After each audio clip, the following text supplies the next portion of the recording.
नाज़रीन, ब्रेक के बाद खुशामदेद। हमारी डिस्कशन हो रही है करप्शन के हवाले से। पाकिस्तान की लूटी हुई दौलत जो बैरून मुल्क इस वक्त पड़ी हुई है और उस हवाले से कुछ काविशें हो रही हैं कुछ क्वार्टर्स की तरफ से उसे वापस लाया जाए।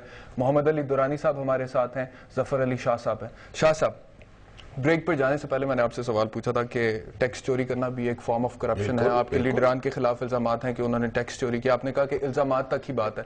कुछ कागजात सामने आए थे जिसके अंदर आया कि पूरे साल में मियां नवाज शरीफ साहब ने 5,000 रुपया टैक्स दिया। वो गलत है कागजात? आप देखें ना, यही तो बात है ना, यही तो कारीगरी है ना कि जो मैं इसलिए कह रहा हूँ और ओपन कह रहा हूँ, मतलब है, और खुद हमारे लीडर कह चुके हैं, वो मिलियंस में देते हैं टैक्स। मतलब अब सवाल ये है तो सामने ले आए ना, डॉक्यूमेंट्स ले आए सामने। नहीं बताएं, डॉक्यूमेंट्स है ना। क्या महकमा इनकम टैक्स किधर है शाह साहब? ओहो, किधर है? Very very sad. क्या यानी आप ये कहें कि मेरे जेब में वो क्यों नहीं है या आपके जेब में क्यों नहीं है? आप माशाल्लाह बहुत अच्छे एंकर हैं। ये तो आप इत्तेफाक करेंगे कि इनकम टैक्स का महकमा है। बिल्कुल है। सिर्फ मेरा नुक्ता इतना नुक्ता इतना है कि अगर एक सवाल बार बार उठाया जाता है और उससे आपके लीडरशिप की रेपुटेशन डैमेज हो रही है तो क्यों नहीं एक प्रेस कॉन्फ्रेंस करके डॉक्यूमेंट सामने रख देते हैं और अपने आप को क्लियर करा ले। मेरी सुन ले, मतलब आप ये ठीक है, आपकी बड़ी मेहरबानी है, आपने रास्ता बताया है। रास्ते लोगों को खुद पता होते हैं, यानी कि ये इल्जाम लगते हैं। मैंने यही तो मैं आपको अर्ज कर रहा हूं कि इल्जाम लगाने वाला सबसे बड़ा धड़ा और बड़ा कैंप जो है वो आज की सेंट्रल गवर्नमेंट है, पाकिस्तान पीपल्स पार्टी की। इनकम टैक्स का डिपार्टमेंट सेंट्रल डिपार्टमेंट है, उस पर उनका कंट्रोल है। आप जो इतनी लंबी ये बता रहे हैं कि हम ये कर दें और वो कर दें, ठीक है जी, हम तो अवाम को पता क्या है शाह साहब? अवाम कहती है कि सियासतदान जो करप्शन में मुलविस होते हैं वो एक दूसरे को अकोमोडेट कर देते हैं। एक पावर में आता है, इक्तदार में आता है, वो दूसरे को नहीं पकड़ता, दूसरा पावर में आता है, वो पहले को नहीं पकड़ता और अवाम पिसते रहते हैं। अब देखे ना कि अगर आपने हम भी अवाम के नुमाइंदे हैं, हमें पता है कि अवाम क्या चाहती होती है और इल्जामात कोई इसका मतलब आपका मतलब ये है कि भाई हमारा इस सेंट्रल गवर्नमेंट से साजबाजी हुई है।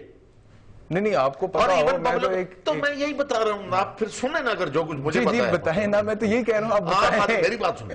आम आदमी को भी राइट है, आम आदमी को भी राइट है। और ये आपकी बिल्डिंग के साथ इनकम टैक्स ट्रिब्यूनल बैठता है, मतलब आम आदमी का भी राइट है वो जाके पिटीशन दायर कर दे, लाए भाई जरा इनके। और सेंट्रल गवर्नमेंट का तो वैसे ही राइट है। हम जैसे छोटे आदमी को नोटिस आ जाता है कि आपने इनकम टैक्स दिया नहीं है। अच्छा, यानी कि आपका नुक्ता यह है कि अगर कोई कमी बेशी होती है तो हुकूमत पकड़ चुकी होती है। ये चले ठीक है, बेहुदा इल्जाम है, ये बिल्कुल बेहुदा इल्जाम है, मतलब अच्छा, चले ठीक। और जो नहीं ठीक नहीं है ना, इसको लोगों को सुनने में, लोगों की आप नुमाइंदगी कर रहे हैं, आप कहते हैं लोग कहते हैं, मतलब जनरल मुशर्रफ साहब ने पूरा 10 साल जोर लगा लिया, वो कोई ऐसा केस इनकम टैक्स का नहीं जा सका कि वो कहेंगे आपके मियां नवाज शरीफ के जिम्मे 10 रुपए 10 आने या 10 करोड़ या 10 अरब रुपया इनकम टैक्स का ड्यू है। वो फैसल रजा आबदी साहब मेरे प्रोग्राम में आए थे, उन्होंने मुझे बोला कि 500 मिलियन पाउंड का फ्लैट मियां नवाज शरीफ, मियां शहबाज शरीफ आप फ्लैट पे चले गए। नहीं, मैं वैसे आपसे एक बात, बैरून मुल्क लूटी दौलत की बात हो रही है ना। अब ये तो वेग है ना भाई, जो अमेंडमेंट करने के लिए इनको कहा गया ना सुप्रीम कोर्ट ने, वो यही बात कही गई है। अच्छा, यही बात कही है जी सुप्रीम कोर्ट ने? नहीं, ये बात मैं पूछ रहा हूँ, सॉरी टू से। नहीं शाह साहब, अब उनसे भी पूछ लेते हैं। आप लोगों को कंफ्यूज मत करें, थोड़ा सा टाइम उन्हें भी दे दे। नहीं, टाइम सारा बल्कि ले वो मैं टाइम उनके टाइम नहीं ले रहा, मैं जनाब को रिक्वेस्ट कर रहा हूँ। जी हुक्म। नहीं कि इस तरह ये कोई तो मतलब है कि तरीका नहीं होता। मैं ये कह रहा हूँ कि वो जो है ना इल्जाम लगा, वो जो फ्लैट है, मैं अभी आप पे इल्जाम लगाता हूँ आपके जी 15 फ्लैट है, मुझे पता चला, मैं इल्जाम लगा रहा हूँ ना जी। आप मुझे कह सकते हैं मेहनती लोग हैं, खुली किताब की तरह हमारे सारे एसेट्स हैं। मैं यही अर्ज करता हूँ, आप मुझ पे इल्जाम लगा सकते हैं, मतलब आप फैसले आबदी साहब की आप हैं। और यही बात है कि ये इन्होंने जो मूव किया है बड़ी अच्छी वो पिटीशन है, उसके लिए लेजिस्लेशन होनी चाहिए। और लेजिस्लेशन जब तक नहीं होगी, यही सुप्रीम कोर्ट ने भी इनको कहा है कि वो उन लोगों के नाम ले आए, मतलब ताकि हम उनको नोटिस दे सकें। अच्छा दुरानी साहब, आपके हवाले से मुझे थोड़ी सी कंफ्यूजन है, प्लीज क्लियर कर दें। आपका तारुफ मैंने कराया कि आपका ताल्लुक पाकिस्तान मुस्लिम लीग काफ से है। आपके लीडर्स कौन है? चौधरी शुजात आपके लीडर हैं, चौधरी शुजात साहब, परवेज साहब सूबाई सदर हैं। लेकिन आप ऑपोजिशन बेंचेस में बैठते हैं, वो हुकूमत के साथ अलायंस में। ये मेरा राइट था being a member of parliament. जब मेरी पार्टी ने हुकूमत को ज्वाइन किया तो मैंने उसको अपोज किया और मैं अपोजिशन में बैठा। मैं किसी पार्टी में नहीं गया, लेकिन मैं अपोजिशन में बैठ के अपना काम कर रहा हूँ। जहाँ तक ये आपका जो इशू अभी हम डिस्कस कर रहे हैं, जी जी, इस पे मैं आपसे ये कहना चाहता हूँ कि जनाब, जितने केसेस टैक्स पे किए नहीं किए, कुछ भी हुआ, NRO के केसेस हमारे दौर में हुए, गलत हुआ, सही हुआ, अब दुनिया ने एक नया रास्ता आपको दे दिया और नया रास्ता यह है कि आज हुकूमत पाकिस्तान, इसका एक डिपार्टमेंट हुकूमत स्विट्जरलैंड को लिखे कि जनाब हमारे पाकिस्तानियों के किस किस के कितने कितने अकाउंट हैं, तो वो NRO से भी मुबर्रा होकर वो सारे अकाउंट आपके पास पहुंच जाएंगे। मैं इस वक्त सियासतदानों को या किसी इंडिविजुअल को डीफेम करने के लिए ये एक्ट नहीं कर रहा। ये सियासी एक्ट नहीं है, ये बुनियादी तौर पर एक कौमी जिम्मेदारी है जिसकी तरफ हम हुकूमत की तवज्जो दिलाना चाहते हैं। और इसमें मैं एक बात कहूंगा, अच्छा वैसे कुछ कि मरकजी हुकूमत की ये जिम्मेदारी बनती है इस वक्त, ठीक है, कि मैं हूं, अगर मेरा कुछ बाहर है, शाह साहब का है, इनके लीडरों का है, उनके लीडरों का है, इंडिया की हुकूमत ने पूरा जोर लगाया कि किसी तरह ये पेंडोरा बॉक्स ना खुले।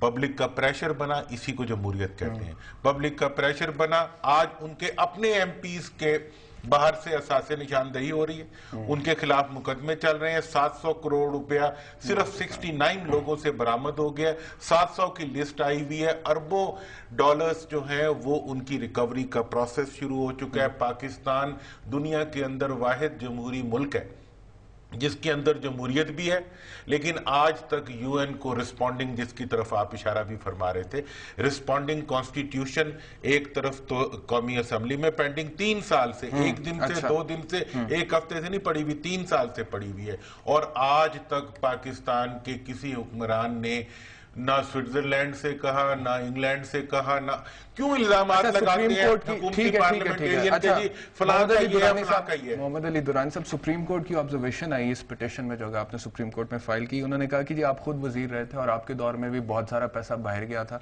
अब आप चाहते हैं कि लूटी हुई दौलत वापस आ जाए, तो आप उन लोगों के नाम क्यों नहीं बता देते? और वैसे सुप्रीम कोर्ट ने एक सख्त ऑब्जर्वेशन भी पास किया, उन्होंने कहा आप ही के दौर में तो NRO आया था और यही पैसा खाने वालों को आप लोगों ने माफ कर दिया था। आज आप क्योंकि हुकूमत में नहीं है, आप इसलिए इस तरह की पिटीशन दायर कर रहे हैं। मैं अगर हुकूमत में था तो मेरे दौर के लोगों ने खाया होगा ना।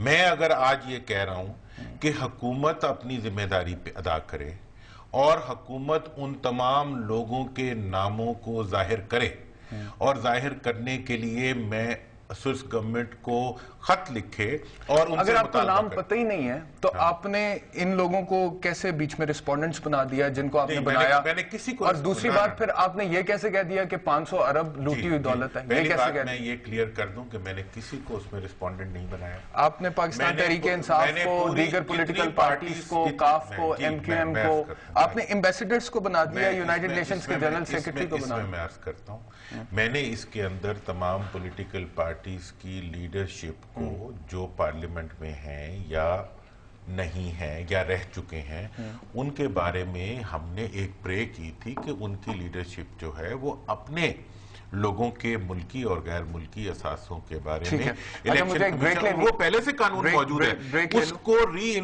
वो करने के लिए। और दूसरी बात, जहां तक ब्रेक के बाद दूसरी बात करेंगे नाज़रीन, ब्रेक से वापस आते हैं और गुफ्तगू को आगे लेके चलेंगे।